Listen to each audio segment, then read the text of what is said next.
It's bright, and of course, it's Breakfast Xtra, and tensions are rising in Edo State after Benin Indigenes staged a protest against the National Museum in Benin City, citing grievances over the display, interpretation, and preservation of artifacts from the ancient kingdom. Residents argue that some exhibits misrepresent Benin's history, while others claim that key cultural relics have been mismanaged or kept without proper consultation with the traditional authorities. The protest has sparked a wider conversation about cultural ownership, heritage management, and the role of government institutions in telling local histories. Many indigenes are demanding that the museum's curatorial practices be reformed to respect local knowledge systems, traditions, and the authority of the Benin monarch in shaping narratives about its history. So, joining us to unpack this issue is Amienye Oorogie, former Senior Special Assistant to the Oorogie, I beg your pardon, former Senior Special Assistant to the Governor of Arts, Culture and Tourism in Edo State. Mr. Oorogie, you're welcome. Thank you very much for joining us. Mr. Oorogie, let me start. Good morning, Nigerians. Thank you. Let me start by first of all asking exactly what went wrong. Why was there a dispute between the people and the officials who wanted so desperately, because it would seem they wanted the same thing, but the translations or interpretations were different? So what exactly went wrong? All right, thank you very much. I want to state here categorically that, in the ancient city of Benin, the Benin monarch, the revered Benin monarch, is the head of the traditional institution in Edo State, is the custodian of our rich cultural heritage.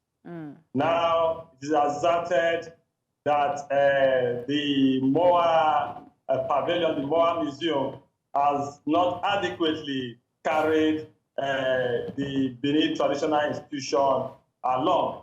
And there were some protests along the way trying to know the makeup of the Museum of West African Art and trying to investigate the state government involvement and all of that. And the traditional institution right here in Edo State wasn't too clear about the workings of the museum. I think the authorities of the museum got it wrong. They would have, at that point, make consultations with the Benin traditional institution before going ahead with that pre-opening event that they were doing. The words of the Oba of Benin is very valuable. The Benin will always say, Oba said. So if you are now going against what the Oba have said, it now means you are going against the entire Benin people. So that was the reaction you saw. But that's not to say that the protesters were right. There should have been a more diplomatic way for that to have been done, owing to the fact that we had visitors from across the globe witnessing that event. Right. So, Morgan, I need to get this correctly. You just mentioned that one of the major issues was that they did not carry along the traditional rulers, the Benin monarch and the Oba. So was that the major issue, or the claim of misrepresentation of Benin history? Because they're two different things. First and foremost, that is the major issue. The management of MOA would have, insisted that they have the buy-in of the Benin traditional institution. Although initially they had the Crown Prince enlisted as a member of the trustees, but that was not enough. They would have, gone, beyond that to have the full endorsement of the Benin monarch. He is the custodian of the rich cultural heritage of the Benins. And of course, whatever that has to do with tradition, that has to do with art, that has to do with culture, that has to do with tourism, is impute. The local narrative must first be sorted. Now, if that is taken care of, the issue of misrepresentation of facts or of a wrong context about our artifacts, will be brushed aside because the original perspective will be brought to bear by the Benin traditional institution. So I'm wondering exactly who has legal ownership over the cultural artifacts that were on display or that are to go on display. We hear that some of these were returned artifacts, and we're wondering who exactly is the caretaker, or who was it submitted to, who is responsible when it comes to it being taken care of. Can you give us that information? All right, thank you very much. Under the National Heritage Law, the federal government ought to have taken ownership. But ethically and culturally, the Benin traditional authorities may assert their rightful ownership. So that's the way it is. So at this point, have they exerted their rightful ownership, as you put it? Or is it still under the... No, so far so good. All artifacts that have been returned has been taken to the Benin traditional institution, the Benin traditional authority. Okay.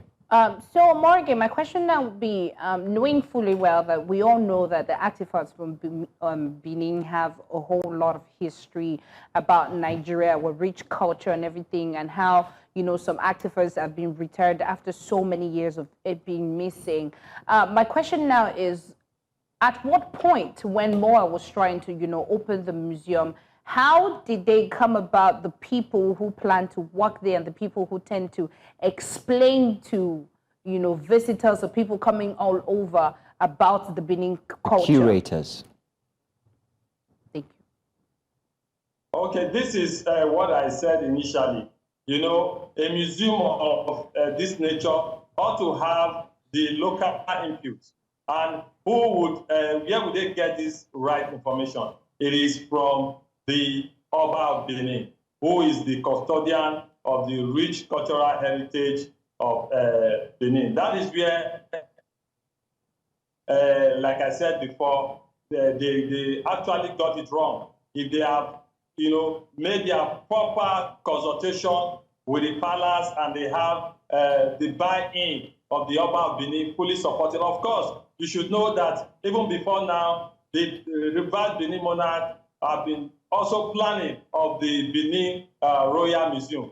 As Edo State is a land of culture, a land of art. Even if we have 4 or 5 museums scattered around Edo State, is not even enough.